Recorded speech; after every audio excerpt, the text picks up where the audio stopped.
Welcome to this River Publishers book discussion. I'm Philippa Jefferies, and I'm with Brian and Alex to talk about their new book, Powering Through Energy Resilience Planning from Grid to Government, which provides readers with the tools and best practices for reducing the risk of and from electricity loss. So Brian and Alex, thank you so much for joining me today to talk about your book.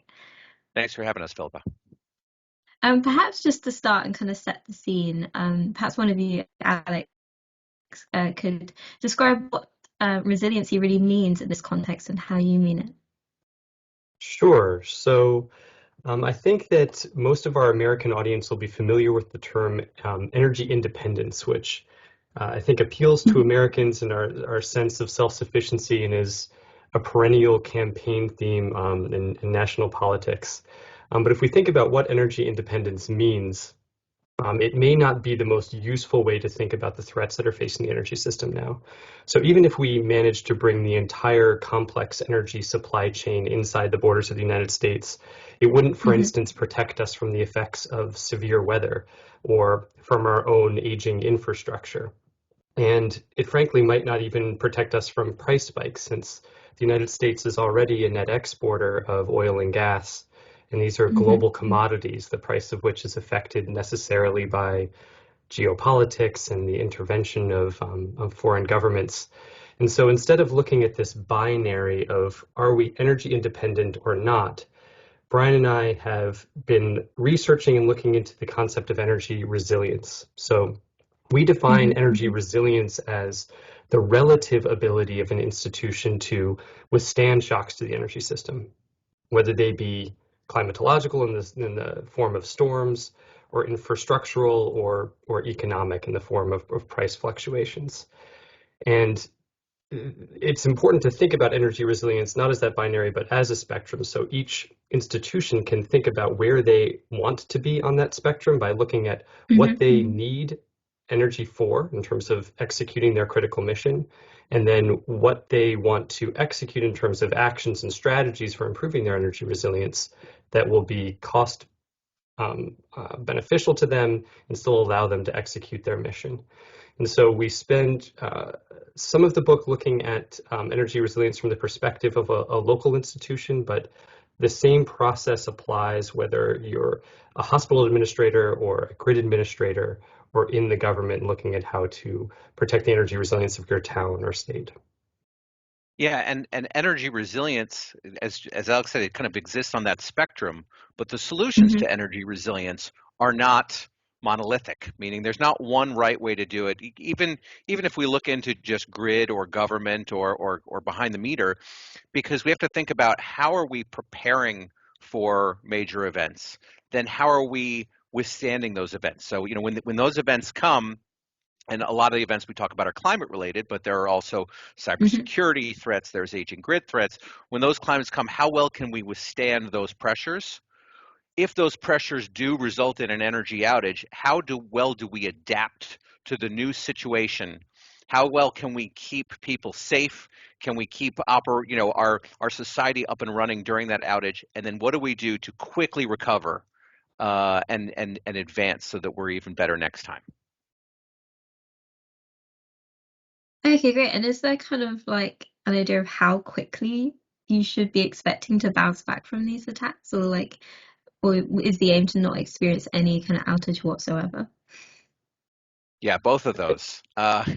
You want to be able to withstand as much as possible and bounce back as quickly as possible.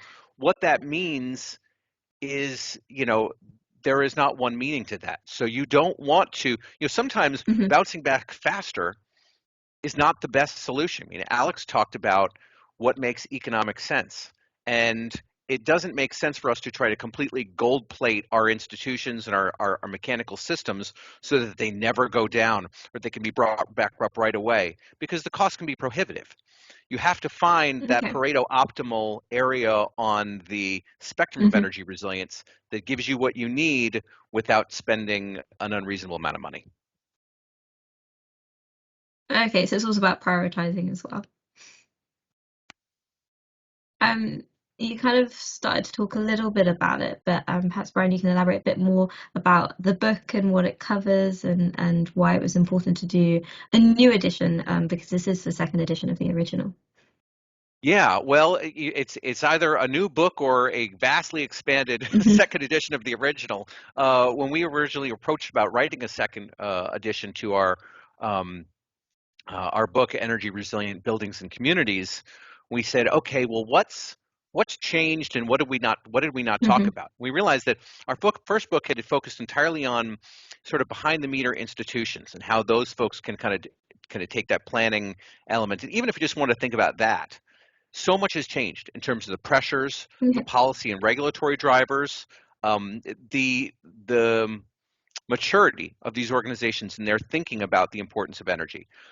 But we also realize that that is just one piece of the pie. And if you're not addressing how you can do resilience planning for the transmission and distribution grid, if you're not Hmm. thinking about how government actions, purchasing decisions, programs, and regulations impact resilience, you were telling a very small piece of the story. And so Alex and I decided we need to expand our thinking, certainly update what our methods and our data, but also kind of think more broadly about how do these three systems work together, because there's Hmm. absolutely an interplay. Alex, did you want to add to that at all?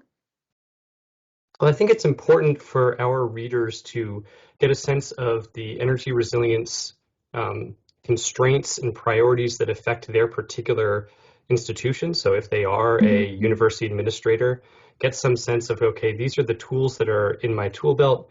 These are the threats that I should be aware of. But we also felt strongly that they should also be aware of the energy resilience strategies at the grid level and at the government level, that you benefit from understanding that these are three layers of energy resilience that have to work together in order to make the entire system Hmm. resilient. So as Brian was saying, we were very focused on the kind of special situation that local institutions have, the special opportunities and advantages they have for energy resilience, especially around microgrids and the ability to island their institution when the grid goes out in the first book. We wanted the second book to tell a more fulsome story of what it takes to create an energy resilient society. Hmm. Yeah, yeah. We were targeted on those certain kinds of institutions that really need this. And unfortunately, the world has gone in a direction where there are no certain kinds of institutions that need to think about resilience. Every institution is thinking about resilience. Energy resilience is one layer of that. But it's a layer that is increasingly important, because when we think about the way our economy is operating, more and more of our economy is dependent on six nines of energy reliability at all times. If we Hmm. think about, Alex and I focus a lot on the electrical grid, and there's a reason for that. One, it's probably our most at risk. It's our most, critically aging element of energy infrastructure, but it's also where we're going as we are electrifying transportation, as we're electrifying buildings, as we're pinning more of our climate hopes on bringing in Hmm. electricity from renewable sources. That means that having resilience in that system is going to be critical for education, for the economy, and for protecting public health. Yeah. So if you think about the threats to the energy system right now, natural disasters and severe weather come to mind first for most people, and these events are getting more frequent and more severe. Hmm. But these events kind of necessarily and almost always affect the energy system in some way, often in profound ways. And when they do affect the energy system, their effects are multiplied many times over. So if your house is impacted in a flood and you go to a hospital and the hospital is Hmm. without power, the effect on public health and public well-being is multiplied. Maybe your house is spared in a storm, but you're left for days in severe heat or cold afterward due to the complex and multiplied effects of that weather impact. Um, Add to that the fact that our grid is complex and aging. It means that Hmm. one impact can have widespread effects due to kind of domino effects within the grid system. And that is unfortunately understood increasingly well by those who would do harm intentionally to the grid. And we're unfortunately in the United States seeing increasing incidents of sabotage in the energy system as well. Hmm.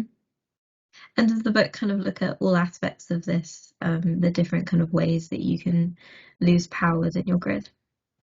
It does. It examines all of those various threats and then gets specific about how institutional managers can take all of those threats in and do the practical work of planning around energy resilience.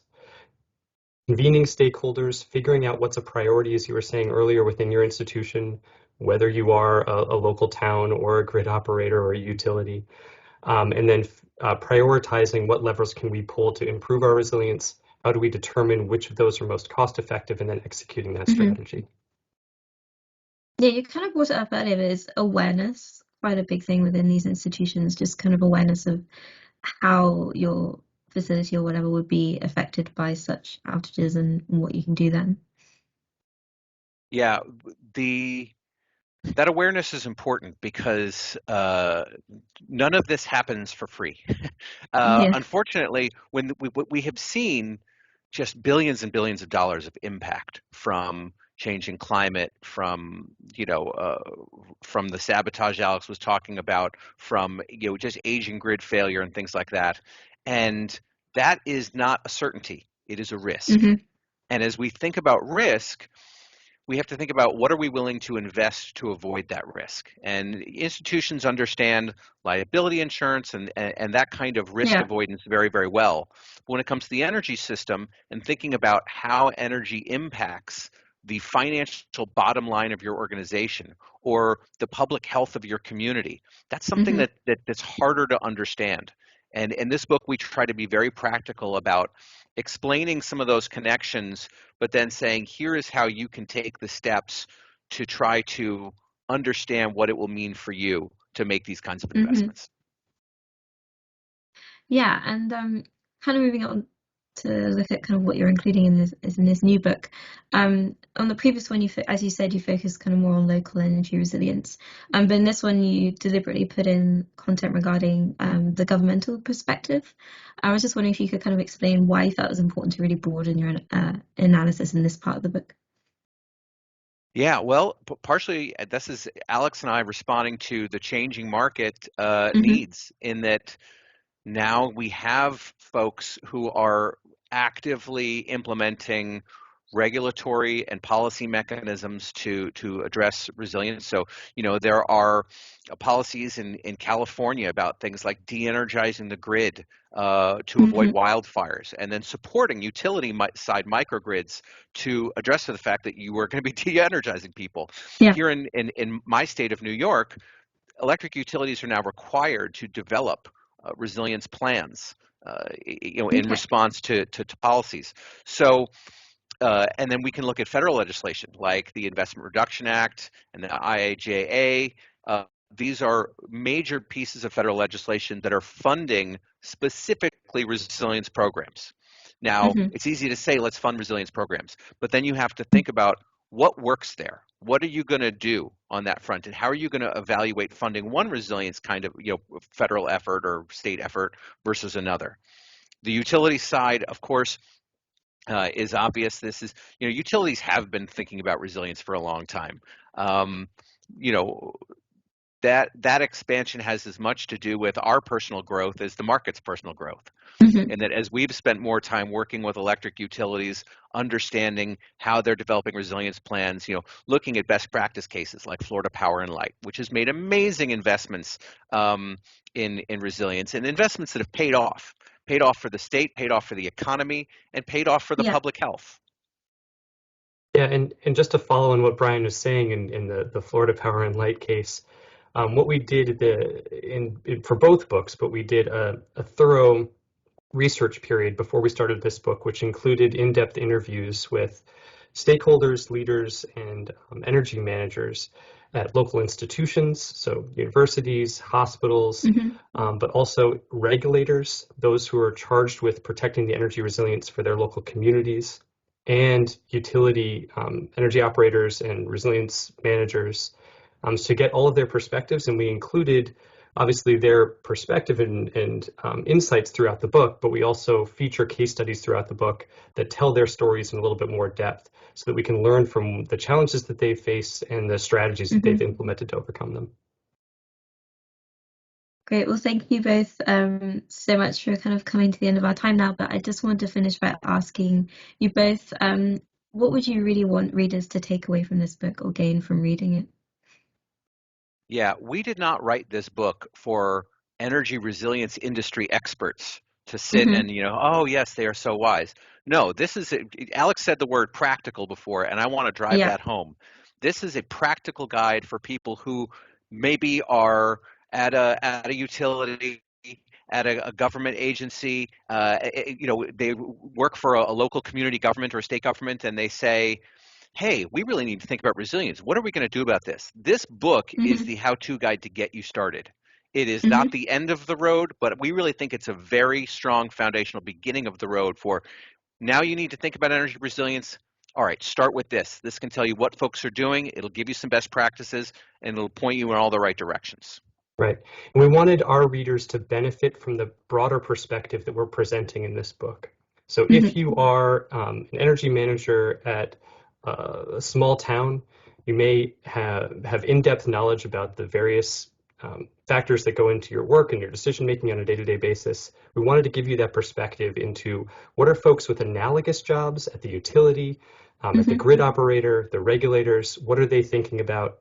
What kinds of strategies are they employing? How do their tactics help to build on what you're doing? And how does it become a kind of virtuous cycle, your activities with the activities at the other layers of energy resilience that we discuss? Great. Well, thank you both so much for joining me. And yeah, congratulations on the publication of your book.